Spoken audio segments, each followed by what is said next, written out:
Me and my wife are married for the last 9 years. We have an 8-year-old son and some common property, 2 apartments, and a huge mortgage debt.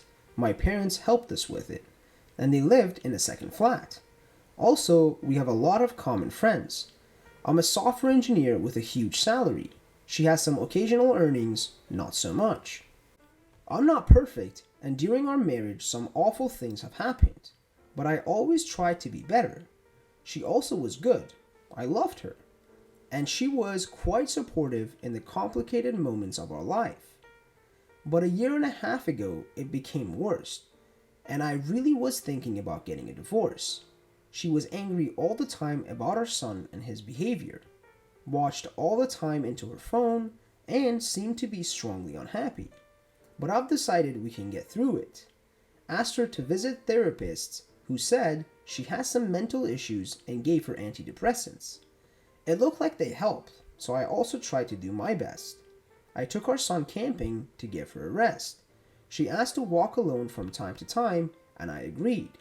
We almost stopped having intercourse. She said due to her drugs, her libido is missing, except things were getting better and better. A couple of months ago, I called her to ask something during her walk. She didn't answer, despite the fact she certainly has her phone with her. I have an access to her Google account, so I've decided to have a look where she is.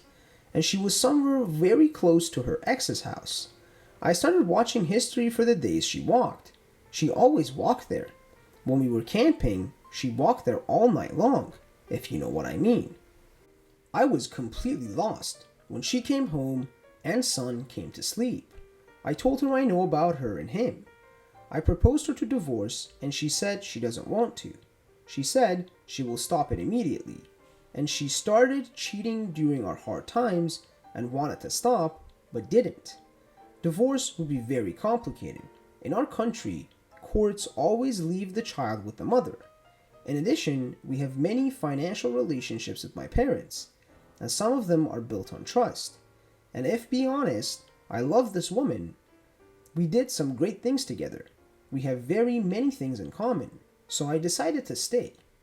First month was awful because I had to pretend with parents and friends that nothing has happened. Now it's getting better, but I still feel the pain. I'm watching her movements and chats. She's not trying to connect with her ex, but I think I need to revenge and cheat too. That's kind of a mirroring, which has always been my thing. She knows I want to cheat and is trying to do her best.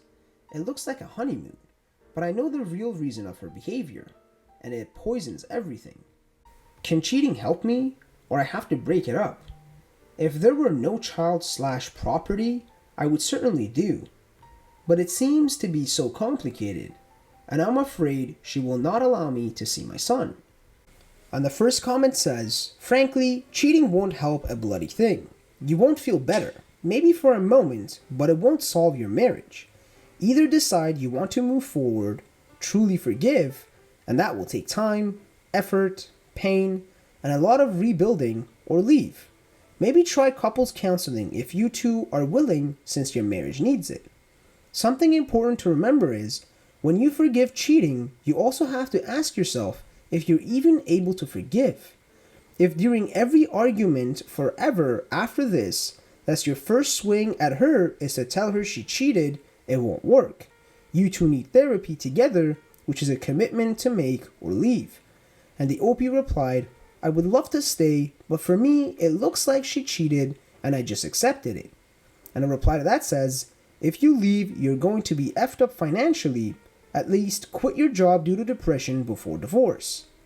And the comment after that says, it will be completely unfulfilling and just create more trauma for your child to deal with as you all raised him together, either still married or divorced.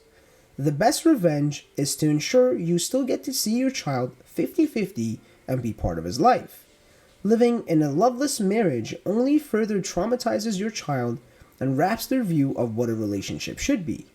And the OP replied, I cannot ensure I will be able to see my child.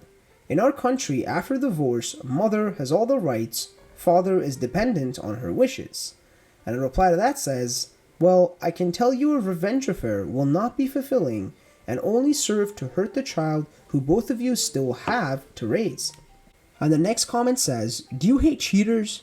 Do you hate how it felt when you found out that she cheated on you? Does the thought that it might happen again make you angry? And now ask yourself, do you want to be a person that causes all of that?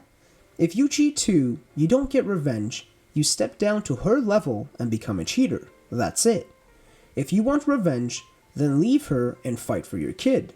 Live the best life you can and show her what she misses out on. The trust is gone. She didn't give a F about you during such a long time. Did they always use a condom, or was it okay for her to also put your health at risk? She decided to hurt you again and again. She decided that she doesn't care how you feel or how this might affect your kid. Is that the kind of woman you want to grow old with? The kind of woman you want to be by your side to get reminded for the rest of your life about what she did? In addition, since her cheating had no consequences for her, what stops her from doing it again? Next time, your circumstances won't have changed. You still have a debt with your parents, and the country won't change its laws. So as long as that doesn't change, she knows that she can go on cheating. The only thing that will change is that she gets better at hiding it. Protect yourself and your kid from future pain. Get out of there. You deserve so much more than to be treated this way. Good luck and stay strong. And the last comment says, 1. It won't make you feel better. It will make you feel worse because it won't put you on equal footing. You'll feel empty and just as angry, if not angrier at her than you already are.